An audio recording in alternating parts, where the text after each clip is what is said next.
महाराष्ट्रातील घडामोडींसाठी स्वानंद न्यूजला सबस्क्राइब करा आणि बेल आयकॉनवर क्लिक करा।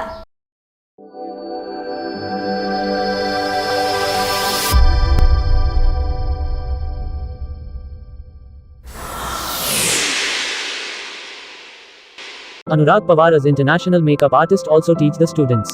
By taking the bridal order of the wedding reduce happy movements will colors of beauty. Not only that, we have own makeup academy. Learn the skill of makeup. We will help you to find your hidden art, introducing you to the secret beauty files. Get your talent shaped by professionals. Anurag Makeup Studio, Kalyan West. Ulhasnagar मतदारसंघाचे आमदार कुमार आयलानी हे corona काळात लोकांना मदत न करता लोणावळा या ठिकाणी जाऊन वेळ घालवतात, मात्र लोकांना वेळ देत नाहीत असा आरोप राम माधवांनी केला होता। 7 दिवसात नागरिकांच्या समस्या जाणून घेतल्या नाहीत तर 8व्या दिवसापासून दररोज त्यांना चप्पलने मारेन अशी धमकी राम माधव यांनी दिली होती। त्यावर कुमार आयलानी यांनी सुद्धा पोलीस ठाण्यात तक्रार अर्ज देऊन गुन्हा दाखल करण्याची मागणी केली होती। आता या प्रकरणी राम माधव यांनी पुन्हा आमदार कुमार आयलानी यांच्यावर जहरी टीका केली आहे। काय म्हणाले ऐकूया। देखिए, अगर वो स्टेटमेंट आप उनकी पढ़ेंगे या सुनेंगे, क्लियर जो मेरे आरोप थे कि वो जनता के लिए, शहर के लिए किसी भी तरह का काम नहीं कर रहे, वो उन्होंने ये बात कल खुद अपने वीडियो में कबूली है। काफ़ी वीडियो उनका वो वायरल हुआ है, उनको ट्रोल किया गया है काफ़ी सारे पक्षों की तरफ से और जनता की तरफ से। क्लियर कट उन्होंने बताया कि मैं सारा दिन ऑफिस में बैठ कर के लोगों के आधार कार्ड पे साइन करता हूँ, लोगों को पैन कार्ड लेके देता हूँ, लोगों को ड्राइविंग लाइसेंस लेके देता हूँ, हैंडीकैप लोगों को सर्टिफिकेट लेके देता हूँ। मैं ये काम करने में मुझे व्यस्त रहता हूँ, मैं सारा दिन यही काम करता हूँ। तो जो मेरे आरोप थे वो शहर के लिए काम नहीं करते, ये उन्होंने खुद कल कबूल की है। उसके अलावा उन्होंने एक और चीज़ उसमें कंटिन्यूएशन में ये कहा है कि उल्लासनगर शहर में कोविड से जो डेथ हो रही है, डेथ के रेशियो बढ़ गए, तो मुझे पगड़ी पे जाना पड़ता है। पहले तो मैयत पे जाता हूँ, फिर पगड़ी पे जाता हूँ, फिर 12वें पे जाता हूँ। तो ये इस तरह का भाषण या इस तरह का स्टेटमेंट एक आमदार की तरफ से आना कि वो सिर्फ Aadhaar card, PAN card, ration card और लोगों के मैयत पे जाना, पगड़ी पे जाना और 12वें पे जाना, सिर्फ यही काम कर रहे हैं, तो ये बहुत ही शर्म की बात उनके लिए, खुद के लिए है। तो उन्हें खुद को नहीं पता रहता है कि जो आमदार अगर मैं बनाऊँ तो मुझे क्या काम करना है। उनको क्या लगता है कि आमदार का काम यह है कि आमदार की जो कार है, कार के आगे एक आमदार का बोर्ड लगा रहे, साथ में एक वर्दी में बंदूकधारी पुलिस का हो। मुंबई में जो इनको 2 रुपये में वड़ा पाव, 5 रुपये में बिरयानी जो ये MLA लोगों को मिलती है, मुझे वो सस्ता खाना वहाँ जा कर के खाना है 5 स्टार में। बॉम्बे में जो आमदार निवास में उनको फ्लैट मिलते हैं, वहाँ जाकर मुझे रहना है। कहीं पे भी किसी को भी फ़ोन करूँ तो मैं पहला वर्ड जो है ये बोलूँ कि मैं आमदार कुमार आयलानी बोल रहा हूँ। कल भी जो उन्होंने स्टेटमेंट दिया है तो उसमें उनका यही गुरूर है कि मैं अकेला घूमता हूँ, मेरी तरफ कोई आँख उठा के नहीं देख सकता क्योंकि मैं विधायक हूँ इस शहर का, मैं आमदार हूँ। तो उनको जो है उनके दिमाग में सिर्फ यही बैठ गया कि मुझे कहीं पे भी फ़ोन करना है तो मुझे पहला शब्द ये बोलना, मैं आमदार कुमार आयलानी हूँ। उनको यही पता है कि आधार कार्ड, पैन कार्ड पे साइन करना है। उनको ये नहीं पता कि शहर में जो समस्या है डंपिंग ग्राउंड, तो अगर आज उनसे कोई डंपिंग ग्राउंड का मुद्दा पूछता है तो वो बोलते हैं कि वो मेरी कॉन्स्टिट्यूएंसी नहीं, वो 5 नंबर में डंपिंग ग्राउंड है। अरे तो भैया, महाराष्ट्र के तुम MLA हो, तुम पूरे महाराष्ट्र के मुद्दे उठा सकते हो। तो उनको यही नहीं पता कि मुझे कहाँ के मुद्दे कहाँ उठाने हैं। बिल्डिंग्स यहाँ पर खाली करवाई जा रही है, आज लॉकडाउन में भी बिल्डिंगें तोड़ी जा रही है, लोगों को खाली करने के नोटिस दिए गए, दुकान के जो रोड वाइडनिंग है वो नोटिस दिए गए, उनको बेरोजगार करे जा रहे हैं, उसका इनको कुछ पड़ी नहीं है। बिल्डिंगें गिर रही है, लोगों को लाइट के बिल आ रहे हैं, रोज़ कम से कम 200 से 300 लोगों के मीटर डिस्कनेक्शन कर रही है MSEB। उनको ये सब चीज़ों का पड़ी ही नहीं है, उनको सिर्फ एक अपना शो शाइनिंग करना है कि मैं आमदार हूँ। आपकी टिप्पणी के बाद खुद आमदार जो है पुलिस स्टेशन में शिकायत दर्ज कराने के गए थे, लेकिन शिकायत दर्ज नहीं की गई। देखिए, पुलिस भी जो है वो शिकायत दर्ज क्यों करेगी। मैंने ये नहीं कहा कि मैं चप्पल से मारूंगा, मैंने ये कहा है कि जो कोविड के पीड़ित लोग हैं, जिनके पास पहले ये जाकर के चुनाव के वक्त जाकर के हाथ पैर जोड़ करके वोट मांगे थे, आज वो लोग जब तकलीफ़ में हैं, उनको ऑक्सीजन चाहिए था, नहीं मिल पाया, बेड नहीं मिल पाया, किसी को वैक्सीन नहीं मिल पाई, जिसके कारण कुछ लोगों के, उनके परिवार की मौत हुई है। ये वो पीड़ित लोग हैं जो उनको चप्पल मारने का अभियान कर रहे हैं। मैंने जनता के आगे सिर्फ उनकी आवाज़ रखी है। तो पुलिस स्टेशन में जाकर के बैठने से पुलिस मेरे ऊपर कोई FIR नहीं करेगी, और नहीं की कल पुलिस ने। वाधवा जी, वो उनका कहना ऐसा भी है कि आप रहने के लिए कल्याण में, आपका ऑफिस इधर है, टिप्पणी करने का वजूद क्या भी? देखिए, मैं कल्याण में रहता हूँ, मैं उल्लासनगर में भी रहता हूँ, ठीक है। सारा दिन जो है मैं उल्लासनगर से जुड़ा रहता हूँ, सुबह से लेकर रात तक। उल्लासनगर में भी मेरा घर है, उनकी जानकारी के लिए, उनको ये सारी चीज़ें पता है मैं कहाँ रहता हूँ, कैसे रहता हूँ। तो ये बोलना कि वो कल्याण में रहता है, तो मेरा आज धंधा उल्लासनगर में, यहीं पर मैं बड़ा हुआ हूँ। उनका कहना ऐसा भी, अभी तक लाइफ में अपनी समस्या कुछ सोशल वर्कर किया है, उनके ऊपर टिप्पणी कर रही हूँ। देखिए, मैं कोई राजकीय पक्ष से हुई नहीं, जो वो बोलते हैं कि मैं राजकीय पक्ष से नहीं हूँ। मैं खुद कहता हूँ मैं राजकीय पक्ष से हुई नहीं, मैं एक साधारण एक व्यक्ति हूँ, एक नॉर्मल सिटीज़न। आप एक शहरवासी या एक साधारण व्यक्ति जो रहता है, मैं वो एक आम जनता हूँ। मैं कोई वीआईपी नहीं हूँ उनकी तरह कि गाड़ी के आगे बोर्ड हो या मेरे साथ एक पुलिस वाला गनमैन हो। लेकिन फिर भी आज पुलिस प्रशासन सबको ये दिख रहा है कि वो गलत कर रहा है। इसके लिए पुलिस ने भी कोई कार्रवाई हमारे ऊपर नहीं की और मुझे उम्मीद है कि वो कार्रवाई नहीं करेगी। राम माधव जी, चुनाव के वक्त में भाजपा के जो आमदार है जिसके लिए आप टिकट टिप्पणी कर रहे हैं, उसमें जिताने में आपकी भी एक अहम भूमिका रही है, क्योंकि आमदार चुनाव के समय में आपने काफ़ी महत्वपूर्ण किरदार अदा किया था उन्हें जिताने में। तो अब ऐसी क्या बात है जिसको लेकर जो इस तरीके के मामले और टिकट टिप्पणी सामने आ रही है? देखिए, जब चुनाव थे विधायक के, उसके पहले जो कुमार जी ने मैनिफेस्टो बनाया था कि मैं उल्लासनगर को शंघाई बनाना चाहता हूँ, यहाँ बुर्ज खलीफा की जैसे इमारतें होगी, यहाँ की सड़कें बड़ी होगी, लोगों के जो लाइट की फैसिलिटी है वो बढ़ेगी, हेल्थ इंफ्रास्ट्रक्चर बढ़ाऊंगा, कॉलेजेस ले आऊँगा, बड़े ब्रांडेड मॉल्स यहाँ खुलेंगे। इस तरह की जो शहर की जो विकास की बातें उन्होंने की थी, उसको देखते हुए हमने उनकी तरफ अपना सपोर्ट जाहिर किया। और ये बात पूरे शहर को पता है कि उस वक्त उसकी फाइनेंशियल परिस्थिति क्या थी, करोड़ों रुपया कौन लाया, कहाँ से लाया, कैसे दिया, वो सब पूरे शहर को पता है। जो बोलने की बात ही नहीं है, हर एक व्यक्ति को पता है, उनको खुद को पता है, सब लोगों को पता है कि उसको पैसे भी कहाँ से आए थे। वो सब बातें बोलने की ज़रूरत नहीं है। खैर, वो एक अलग चीज़ है, उससे कोई हमारा मतलब नहीं है। हमारा मतलब ये है कि आज जब कोविड में लोग मर रहे, तो महानगर पालिका ने टाउन हॉल को कोविड सेंटर पिछले वर्ष डिक्लेयर किया था। वहाँ पे तब कमिश्नर ने 50 लाख रुपए दिए थे, ऑक्सीजन के सब पाइप्स लग गए थे, बेड लग गए थे, सब हो गया था। बीच में जब कोविड के केसेस कम हो गए, तो इसी आमदार ने, कुमार एलानी ने, महानगर पालिका के आयुक्त को एक पत्र दिया है राइटिंग में कि मेरा यहाँ पे धंधे का लॉस हो रहा है, कोविड के अब केसेस कम हो गए, हॉस्पिटलों में अब बेड्स है, सब है, तो इसको ये कोविड सेंटर को बंद किया जाए। जिसके बाद उसके प्रेशर के आने के बाद कॉरपोरेशन ने वो कोविड सेंटर बंद कर दिया और इन्होंने अपना होटल और जो शराब बिक्री, बियर बार वगैरह, सब शादी के हॉल वगैरह, उन्होंने सारे जिम वगैरह चालू कर दिए। आज लेकिन जब वापस ये सेकेंड फेज़ आ गया कोरोना का, अब तो तीसरी लहर आनी बाकी है। तो ये जो दूसरी लहर में अब लोगों को शॉर्टेज हो गए, जिसकी वजह से मौतें जो है, डेथ रेशियो बढ़ रहे, तो उसके लिए वापस से कोविड सेंटर जो है टाउन हॉल को चालू कर देना चाहिए। उनकी कदर करता हूँ मैं, उनके लिए केयर करता हूँ, तो वो अपना धंधा बंद कर दे और इमीडिएटली टाउन हॉल को वापस से कॉरपोरेशन के पास दे दे। और ये जो भी फैसिलिटी इंफ्रास्ट्रक्चर कॉरपोरेशन ने अपने फ़ंड से बनाया था, हम पब्लिक के पैसों से, टैक्स के पैसों से, वो अब वो खुद अपनी जेब से भरे, क्योंकि उसने जो है वो प्रेशर देके अपनी जेब से तोड़ा है। अगर उसको वापस कॉरपोरेशन बना दिए तो तब वापस हम जनता का पैसा जाएगा, तो ये खुद उसको बना देवे, कोविड सेंटर के लिए दे दे। और देखिए, उल्लासनगर शहर की आज हालत जो है बहुत ही गंभीर है। यहाँ वैक्सीन्स नहीं आ रही है, सबको पता है। 8 लाख 9 लाख का आबादी का हमारा शहर है। यहाँ वैक्सीन अगर दिन में आ रही है 50-100 वैक्सीन आ रही है, वो भी रोज़ नहीं आ रही है। उसमें से भी आधी से ज़्यादा वैक्सीन्स जो है वो शहर के जो बाहर के रहने वाले लोग हैं वो ऑनलाइन यहाँ पे बुकिंग करके आ रहे हैं। तो शहर के लोगों को, गिने चुने 5-10 लोगों को भी वैक्सीन नहीं मिल रही है। तो कुमार को यही नहीं पता है, आमदार जी को, कि वैक्सीन क्या होती है, टैबलेट क्या होती है। कल उन्होंने एक वीडियो दिया जो आज काफ़ी वायरल हुआ है, कल रात से ही इनफैक्ट वायरल हो रहा है, जिसमें वो कह रहे हैं कि मैं लोगों को वैक्सीन की टैबलेट देता हूँ। अब ये वैक्सीन की टैबलेट क्या होती है? या तो कोरोना की वैक्सीन होती है या तो कोरोना की टैबलेट होती है। टैबलेट तो कोई खैर है ही नहीं। तो ये बोलते हैं कि मैं लोगों को वैक्सीन की टैबलेट बांट रहा हूँ।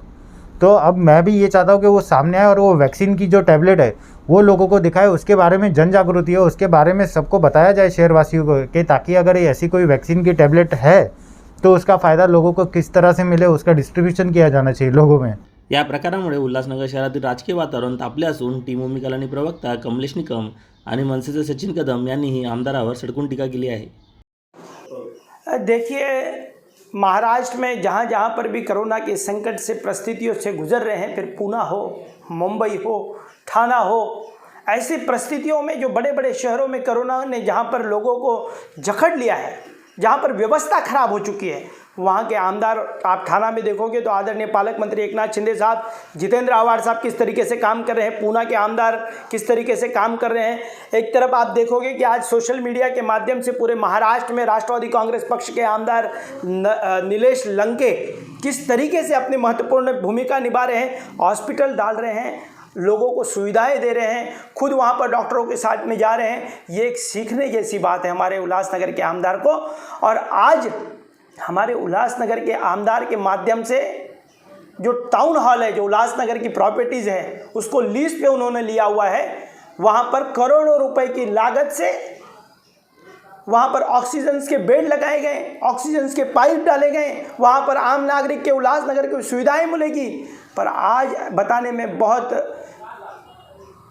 ठीक नहीं लग रहा है मुझे कि आज टाउन हॉल में माननीय कमिश्नर महोदय के ऊपर आमदार ने प्रेशर बनाकर जो बेड्स लगाए गए थे, जो करोड़ों का कॉरपोरेशन का खर्चा हुआ, वो बेड्स भी निकाल दिए, ऑक्सीजन के पाइप वहाँ पर निकाल दिए।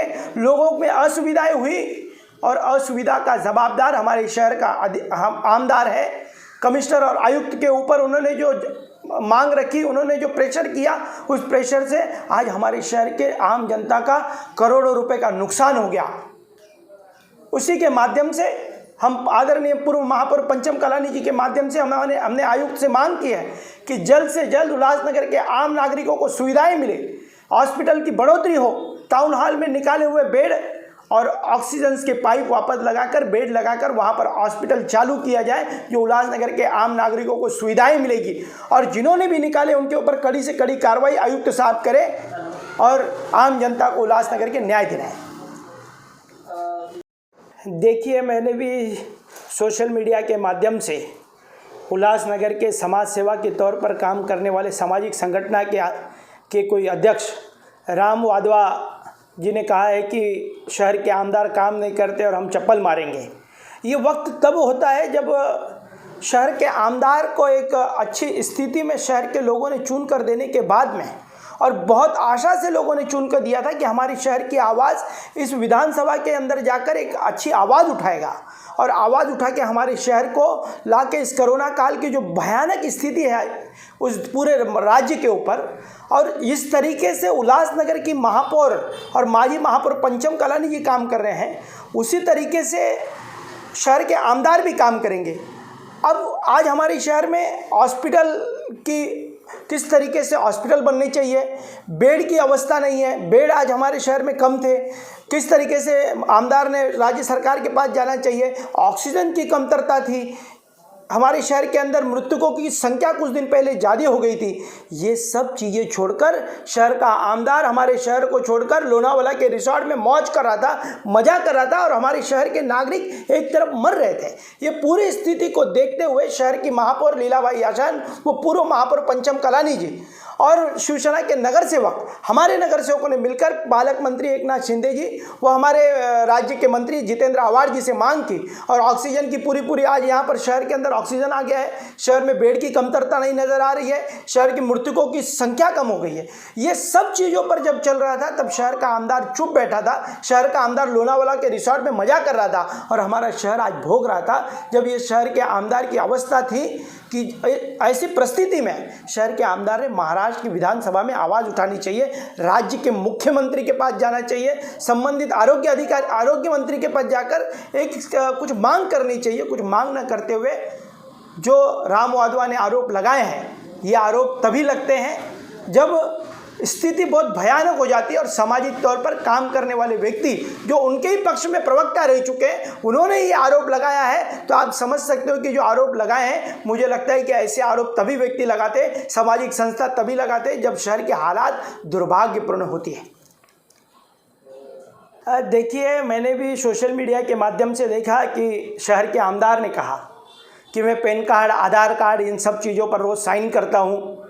आज हमारे शहर की परिस्थिति क्या है उसके ऊपर देखना चाहिए। आज हमारे शहर के हालातों पर नज़र रखकर जिस विधानसभा में चुन कर देने वाले आमदार को महाराष्ट्र की विधानसभा में जाकर आवाज़ उठानी चाहिए, वहाँ पर से फंड्स लेकर आने चाहिए, कारपोरेशन को मदद करनी चाहिए, आला अधिकारियों के साथ में बैठक करके एक महत्वपूर्ण निर्णय लेने चाहिए। ऐसा न करते हुए हमारी दुर्भाग्य हमारे शहर का कि हमारे शहर के आमदार कहता है कि हमारे को पैन कार्ड, आधार कार्ड, इनके ऊपर मुझे साइन करनी रहती है। लोगों की मरने की संख्या कैसे कम होगी उसके ऊपर विचार विमर्श करना चाहिए, अधिकारियों के साथ बैठक करनी चाहिए।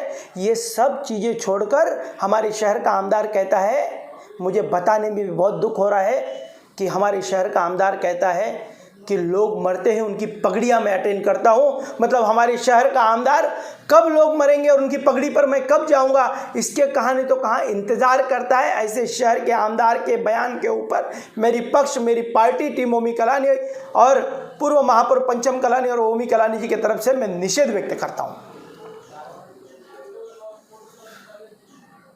इसलिए मैं कह रहा हूँ कि आमदार ने जो बयान दिए हैं कि लोग मृत्युमुखी पड़ते हैं और मैं उनके पगड़ी पर जाता हूँ, यह आमदार के बयान पर बहुत मुझे दुख हो रहा है कि आज हमारे शहर की स्थिति यह है। हमारे शहर के आमदार को शहर के हॉस्पिटल में वेंटिलेटर कैसे मिलेंगे? शहर के सेंट्रल हॉस्पिटल में जो सेंट्रल हॉस्पिटल के हालात हैं, उधर सस्पेक्टेड कोविड के रुग्ण जो है, सस्पेक्टेड कोविड रुग्ण को चालू करने के लिए हमारे महापौर जी, हमारे शिवाजी रगड़े जी ने जिस तरीके से प्रयत्न किए और उसको निर्णय लिया, वो निर्णय शहर के आमदार को लेना चाहिए था। शहर के वेंटिलेटर आने चाहिए, शहर में बेड्स मिलने चाहिए, शहर में जो डॉक्टर्स हैं उनके ऊपर किस तरीके से निर्णय लेना चाहिए, उनके यहाँ पर बेड मिले, ये सब चीज़ों को, निर्णयों को छोड़कर हमारे शहर का आमदार कहता है कि जो मृत्युमुखी पड़ेगा उसकी पगड़ी में मैं जाऊँगा, उसकी पगड़ी में अटेंड करता हूँ। ऐसे शहर के आमदार को बोलने के लिए मुझे आज बहुत दुख हो रहा है कि आज हमारी शहर की स्थिति क्या है, आज हम किस स्थिति से गुजर रहे हैं। हम उस स्थिति से गुजरने के लिए हमारे शहर का महत्वपूर्ण पदाधिकारी इस तरीके की बात कहे तो आखिर शहर के, मैं आपके पत्रकारों के माध्यम से कहना चाहता हूं कि सचमुच में शहर का आमदार ये मौत का सौदागर तो नहीं।